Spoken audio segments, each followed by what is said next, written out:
मंजू को होली का त्योहार बहुत पसंद है। वो कहती है, होली में कितने सारे रंग एक साथ घुल मिल जाते हैं, बिल्कुल जीवन की तरह। जीवन में भी हमें एक दूसरे के साथ घुल मिल कर रहना पड़ता है।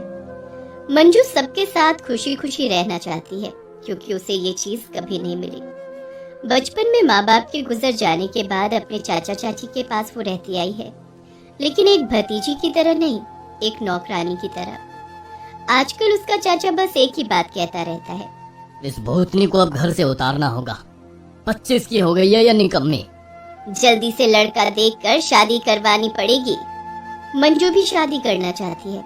उसे लगता है कि शादी के बाद उसका जीवन होली जैसा रंगीन हो जाएगा, लेकिन उसे क्या पता था कि आगे चलकर उसे कितना कुछ झेलना पड़ेगा।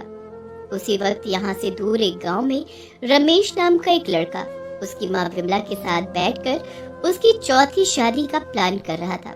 माँ, बस ये शादी हो जाए और अगले साल होली आ जाए, उसके बाद हम अमर हो जाएंगे।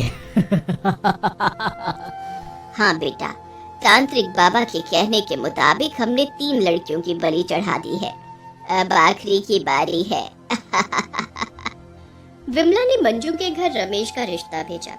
रिश्ता मिलते ही मंजू का चाचा राजी हो गया। ए सुन कामचोर, तेरे लिए एक लड़का ढूंढा है मैंने। लड़के का नाम रमेश है और ये उसकी चौथी शादी होगी। चौथी शादी? लेकिन ऐसे लड़के से शादी करना ठीक रहेगा क्या? तो क्या तेरे लिए कोई राजकुमार घोड़े में आएगा? तो जैसी काली कलूटी को तो ऐसा ही लड़का मिलेगा। ऊपर से इसका डिमांड भी कम है। लेकिन मंजू को ये लड़का ठीक नहीं लगा, लेकिन वो कर भी क्या सकती थी। अपने चाचा और चाची की बात उसे माननी ही पड़ेगी। उसने एक बार चाचा से पूछा, चाचा, उस लड़के की पिछली 3 बीवियां कहाँ हैं? वो तीनों मर गए हैं बीमार से। भला तीनों की तीनों बीमारी से कैसे मर सकते हैं? कुछ तो गड़बड़ है। लेकिन मंजू कुछ नहीं कर पाई। 1 महीने के अंदर रमेश के साथ उसकी शादी हो गई। पहली रात में रमेश ने मंजू से कहा, देखो, मैं एक बात साफ साफ बता देता हूँ। मेरी माँ जो बोलेगी वो चुपचाप सुन लेना, नहीं तो मुझसे बुरा कोई नहीं होगा। ठीक है जी, सुन लूंगी। अगले दिन मंजू सुबह 6 बजे नींद से उठी। उसकी सास विमला उसके पास आई और जोर से एक थप्पड़ मार दिया। क्या हुआ माँ? आपने मुझे थप्पड़ क्यों मारा? ये कोई टाइम है उठने का? सुबह 4 बजे उठना पड़ेगा। ये तुम्हारा मायका नहीं है जो तुम देर तक आराम कर सकोगी। ठीक है माँ जी, कल से 4 बजे उठूंगी। ठीक है, अब घर के काम में लग जाओ। मंजू रोते हुए घर के काम में लग गई। विमला कुछ देर के लिए अपने कमरे में गई और तभी मंजू की जेठानी सुमित्रा उसके पास आई और धीमी आवाज में कहा, मंजू, जितनी जल्दी हो सके भाग जाओ यहाँ से। भाग जाओ? लेकिन क्यों? आप ऐसा क्यों कह रही हैं? अरे तुम समझ नहीं रही हो, ये लोग बहुत। सुमित्रा अपनी बात खत्म नहीं कर पाई, तभी विमला वहां पर आ गई। क्या खुसुर फुसुर हो रही है? सुमित्रा, जाओ अपना काम करो। जी माँ जी। सुमित्रा चली गई। मंजू काम करने लगी और विमला उसके पास खड़ी रहकर सब कुछ देखने लगी। मंजू सोचने लगी, भला दीदी ने ऐसा क्यों कहा? उनसे मुझे बात करनी पड़ेगी। लेकिन दोनों का मिलना नामुमकिन था। विमला हर वक्त मंजू के आसपास भटक रही थी। इसीलिए मंजू ने एक प्लान बनाया। उसने विमला के खाने में पेट खराब होने की दवा मिला दी।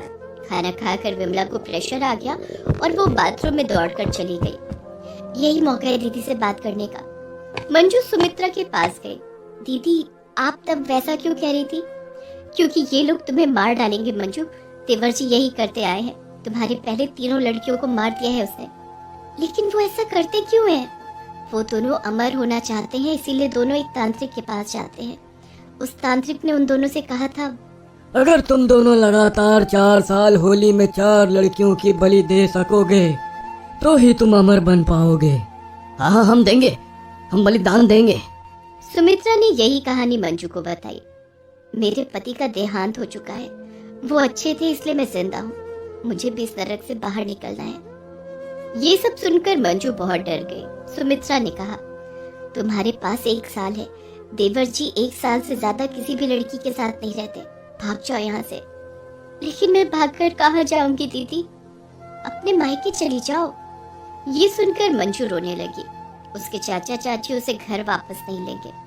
मुझे जो करना है वो यहाँ रहते हुए ही करना होगा। दिन बीतते गए।